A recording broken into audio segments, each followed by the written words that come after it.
Get ready with me Monday morning as we talk all things full moon, female friendships, and a ghost. That's right, I said a ghost. If you want to check out part 1 of my Get Ready With Me, I've tagged it down below. But listen, I had so much to talk about this morning. It has been so long since I've done a Get Ready With Me video that I just had to make it into 2 parts. This is part 2. Now, as I said in the first part, I am moving a lot of my soulmate relationship material that you guys have been on this journey with me in over the last year over to our new page, My Person Pep Talk. If you liked all that information about dating and relationships and divine union, hop on over to My Person Pep Talk and follow us. We are continuing our content there and going live. We went live twice this last weekend, and it was so much fun to meet a lot of our followers and talk about dating and things like that. I just love that content. But I'm going to continue my content of growth, awakening, spirituality, friendships, dating. I'm still going to talk about dating, even though, God bless it, I'm no longer on the dating streets. I still want to talk about it because so many of my girlies are, and I got love for y'all. I know what it's like to be out there on those savage streets. So don't think I'm not going to be talking about dating. I'm still going to be talking about dating. So to jump off of my last discussion, I've been having some gnarly dreams with the full moon, and a lot of it is purging old friendships, purging relationships that didn't serve me, where I wasn't truly loved and where I had to play small to be in those relationships. And so now, do you know where I'm at right now? And like, drop a follow, drop a heart, comment below if you can relate with this. I have very few people around me because I have gotten really damn choosy about who I allow in my sphere.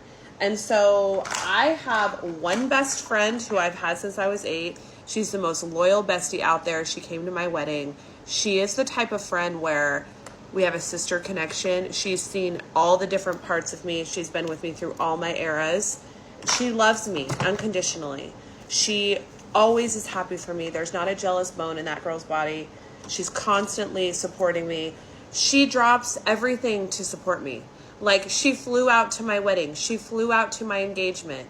She makes it known to me that I'm her priority, and she makes sacrifices in her life to be there for me. That's bare minimum shit with friends. I'm sorry. But I had so many friends. For example, when I was getting engaged, I had a friend who was a photographer, and she's not that busy in her photography work. It's not like she's jetting all over the world taking pictures for people. She's in kind of a slump in her life career-wise. And so when I needed pictures for my engagement, my boyfriend at the time reached out to her and was like, hey, do you want to take pictures for our engagement? And she was so weird about it. She was like, well, if I have time, I can. And I'm not going to do it for free. You have to pay me. It's not about money. I'm not trying to grift. I would have paid her anyway because I always pay my friends. I am always extremely giving and abundant when it comes to like helping my friends out. I would have paid her anyway, but the fact that she was just so like nonchalant, and I might if I have time. Listen, I need friends that are like, yes, I will be there. Thank you so much for allowing me to be a part of this amazing moment because I love you and you're my best friend. I will for sure take pictures for you. And if she couldn't do it for a discounted rate, which I would have done for my friends if I was the photographer, I would have said, hey, I will totally discount that for you. If I couldn't give it to them for free as a wedding gift, I would have at least given them a deal on it. But, you know, to demand full price and be like, I might be able to make it, I need a friend that's like, thank you so much for involving me in your day. It means so much to me. Of course I'll be there because that's the kind of friend that I am. That's the kind of bare minimum shit that I do. And so I am raising the bar, just like we talk about in dating, how you need to raise the bar on the bare minimum that you expect. It's the same in female friendships. Like, I didn't end up going with that friend because we eventually had a falling out because of a lot of different things. And I talk about it here on this app, so I don't need to go into it any further. Go back and look at past videos if you want the tea. But, you know, I need a friend that like shows up for me. And that's what my friend Monica does. She shows up for me. She prioritizes me. She's not jealous of me. And I've heard Oprah say this too. If you have an inkling of jealous vibes from a friend, and you're leveling up and you're in your come up and you're not in the doldrums of your life and like suffering and you're actually trying to like move to a higher plane, you've got to cut that out immediately because a jealous friend will just continue to fester and fester in their jealousy to the point where they eventually walk out of your life anyway. So you need to have friends in your life that are fully happy for you. So this full moon series is all about me doing that. It's about me subconsciously working through releasing old friendships and patterns where I just couldn't be my essential self and there wasn't safety. My husband and I talk all the time on our account, My Person Pep Talk, about safety. Safety is currency for a woman in dating. If a man can create safety, he's got the golden goose for a woman. Like, he will continuously get her energy and her love and her nurturing because he's created a sense of safety.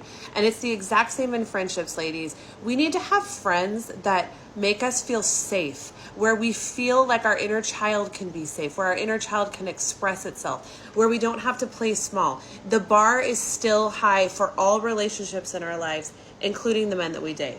Okay, now lastly, I have been putting off this topic on the Get Ready With Me videos all day because I hate talking about it. It's freaking scary. I'm here in my house alone right now, so I don't like talking about it. But I tried to post a video over the weekend where my husband and I were talking about the fact that we have a spirit in our home. Yes, I said it. We have a spirit in our home. Now, I'm going to take you on a little tour because for some reason, I cannot get that video to upload and post, which is very disconcerting to me because when I have weird algorithmic problems and I can't post videos, it makes me pause as to why I cannot post the video. But let me show you something. When we moved into this house, which is my dream house, by the way, it's 40 years old, there was this armoire at the top of the stairs. Now, what does that have to do with ghosts, you might ask? Well, since we moved into this house, there's been this really, really heavy energy around that armoire. I don't know what it is. It was here when we moved in. There's some sort of weird spirit around it. It has such a heavy feeling. The door shuts all the time by itself automatically. If you go back and look on that video, at the top of the armoire, there's a bundle of sage and like a smudging tray because I sage that area all the time because it has such a heavy feeling. Now listen. I'm here all day long by myself content creating. I hear thumps. I hear movement all the time down the stairs. I hear movement outside of my door especially. And butting up against the armoire is my master bedroom wall and my son's closet. The other night, my son was laying in bed having quiet time doing silent reading before bed. And he came running into our room and was like, "Mommy, there's knocking on my wall. Are you knocking on my wall?" No, it was from his closet. On top of that, outside of this armoire is our door to our room. Our door shuts constantly all by itself. It not only shuts by itself, it opens by itself. So you could say it's a wind and it's a draft opening the door or shutting the door, but there is no wind or draft. It is quite literally just opening and shutting by itself. On top of that, we're having things fly off of our surfaces. So the other day we were just sitting in bed and we had this thing fly off of our dresser. It was very scary. Also, this mirror that I am recording this video on, this makeup mirror, constantly goes on and off all night long.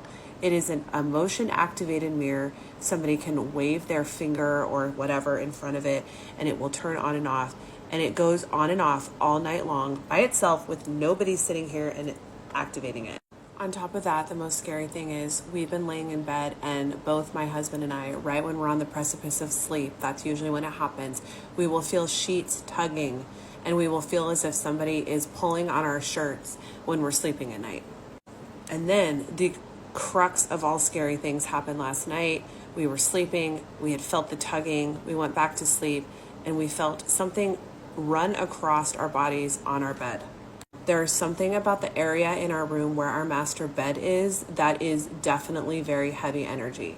So that's what we're dealing with in my household. Thanks for getting ready with me today. All in all, it is just a very heavy full moon energy. So everybody out there, stay safe. And shameless plug, please go over to my new account, My Person Pep Talk, and follow that my husband and I are creating. We're doing a ton of lives. We're doing a bunch of projects around My Person Pep Talk in the next year, and I cannot wait to share them with you. Bye!